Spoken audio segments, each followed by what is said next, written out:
Yes, indeed. Yes, blessed. Boom, baby, boom! Rise and shine. There's some shine out there. Trying to show this shine in the hotel room, Brainerd, Minnesota. And finally, it stopped snowing and the light shined through. And I said, now's the time to talk about the morning marijuana motivation. I'm your host with the mostest, Marquis Saint. Every morning I get up and I'm blessed to be alive. And this morning is no different. You are blessed to be alive too, if you choose to be. And this morning, we're going to choose to be curious about conflict. It's something that I'm learning to do because I was horrible at conflict. If anybody's getting this message, that means you've liked, shared, subscribed, but most importantly, the energy has reached you because you realize that you're bad with conflict too. We all get angry and we're all going to have to find a solution. And with that, somebody cue the intro and I'm going to start the show. So, when you are in the middle of conflict, I recently just had some conflict last night, and my good friend kicked me out of her house because she felt uncomfortable. And I started to realize, like, that seems to be everybody's answer, right? As soon as it's I feel uncomfortable, it's time to quit. It's time to quit a child, an unwanted abortion. It's time to quit a friend, and it's time to quit on ourselves and communication. And I realized that I was one of those people. I used to be one of those people. I'm just going to be honest that I'm the type of person that was an ender. I wouldn't consider myself a starter of fights, but I definitely was an ender. Shout out to my protection. And when I was in conflicts, I always geared up, right? I always started to get the emotions inside of me, think of all the arguments, and I was great at destroying people. And I'm saying almost excitedly, like, yeah, destroy, kill you. And then quickly realizing, like a bull in a china shop, that once I destroyed everything, that there was nothing left. And then if I saw a cup out the back, I'd hind kick it and make sure I got the cup too.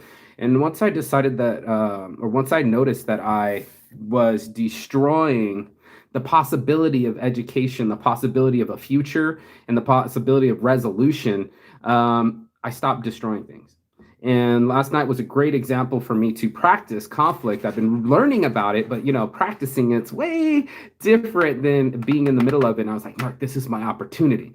This is my opportunity to be curious about conflict instead of being a destroyer and jumping in with it and making it worse. So here's what happened. I listened. Now, I let this person say all sorts of stuff about me, erroneous stuff, things that had to do with them and not me. And then I started to get curious, like, why are you mad at me? Because, like, I really didn't do anything. I left the window crack so I can let the blunt smoke come out. But besides for the window cracking destroying her life, what was she really mad about?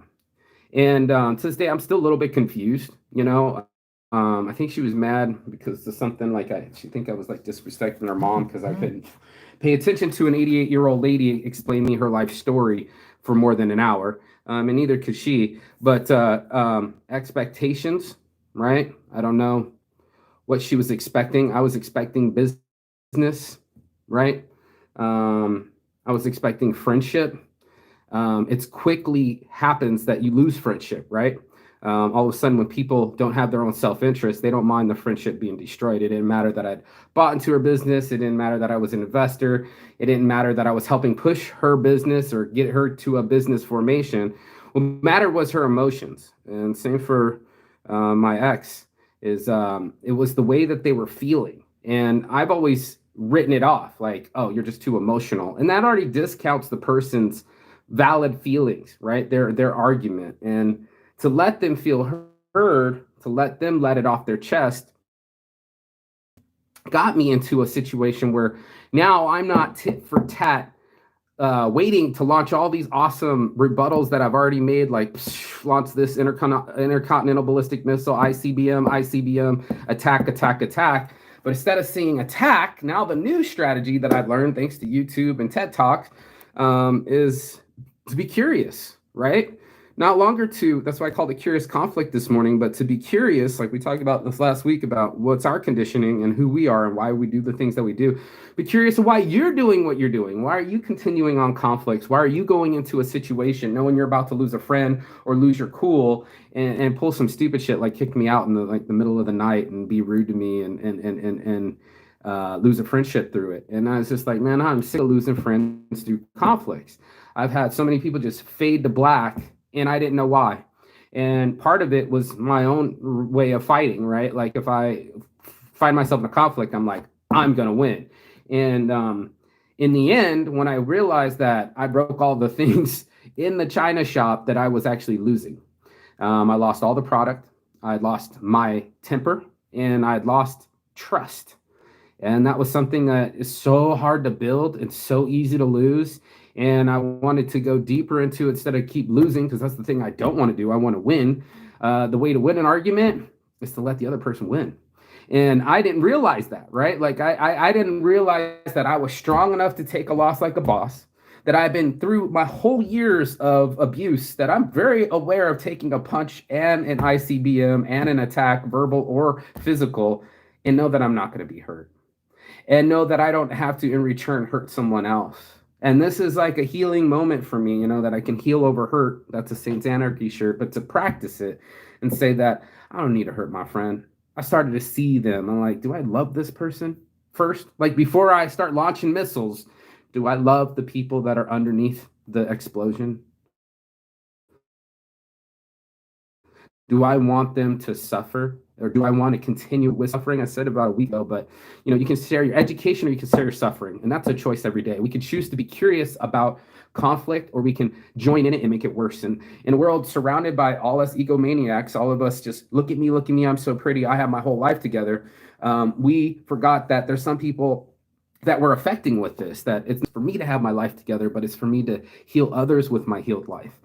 It was enough for me to say, I am not going to be a conflict sharer, but I'm going to get curious with conflict and find resolutions. I want to be the type of person that can make the situation better, that a conflict is an opportunity. And most of you are like, what? No, I don't want to do a conflict. It's going to be tough. And I'm like, that's exactly what I do. I do the tough stuff. Your boy Saint's been doing the tough work since a long time, and that's why I do this show. I call it Saint's Addiction for a reason. It was tough quitting my addictions. It was tough quitting cocaine, but it's not as tough as quitting anger. It's very weird to me that there's emotions that we can quit. And not that I can necessarily quit it, because you're not going to quit any of your emotions, but stop abusing one certain emotion. Like a lot of us tend to abuse maybe like envy or any of the 7 deadly sins to an extent. And I always say choose better habits over here at Saints Addiction. And that's exactly what this is. This is a habit. The habit of mine was to, anytime there's conflict, to handle it and crush it. And like most great dictators of the world, yeah, sure, you won a couple battles, but eventually use the trust of your people, your government, and your future. And that's something I didn't want to lose that. I didn't want to lose that my future. I didn't want to lose with my energy. And I didn't want to lose another friend, a loved one, somebody that I held dear moments before a conflict, and now all of a sudden they're like, fuck you, you can go outside and freeze, I don't give a fuck about you. And the pendulum swings so far so fast that it was curious to me, why was this happening? Why was this individual taking it out on me? And maybe they're not prepared for their business and didn't want to say that. Maybe they didn't want a business partner and didn't want to say that. Maybe they felt like I was stealing their stuff and didn't know how else to say that, so they attacked me over their grandma or a window or whatever weird shit they could come up with, instead of saying what they really wanted to say. So I try to create a moment that was quiet and smoke filled, and go have the morning marijuana motivation before the conflict started. But that didn't have no avail. I end up leaving and creating space and letting this person reevaluate our friendship, because I used to be like that. I almost wanted to block her and just be like, yeah, fuck you, it's over. I realized that I wasn't finding any solutions. So I started blocking people that I'm having conflict with. I'm curious with them. I still continue to work with them and figure out what they were really trying to say. Not if we're really friends, like I was before, oh, you treated me so bad, then bye, Felicia. It's like, no, I've done this to other people, and it's time that I forgive. It's time for me to understand. It's time for me to be curious. And that's what I wanted to do. So I'm choosing curious over conflicts from here on out. I'm choosing a way for me to be a better person from every opportunity, including conflict. And that also means being willing to listen and back away from my attack button and stop being the aggressor and start being the solver. And that's what I choose today and for every day of my future. So if you got this message, all my heart from start, your boy Marky Saint, peace and love. And as always, Shigaton. That means goodbye, but not forever in Finnish. And I will see you on the other side as soon as you like, share, and subscribe. Thank you for your time, and please use this knowledge and share it with a friend. Ciao. Boom.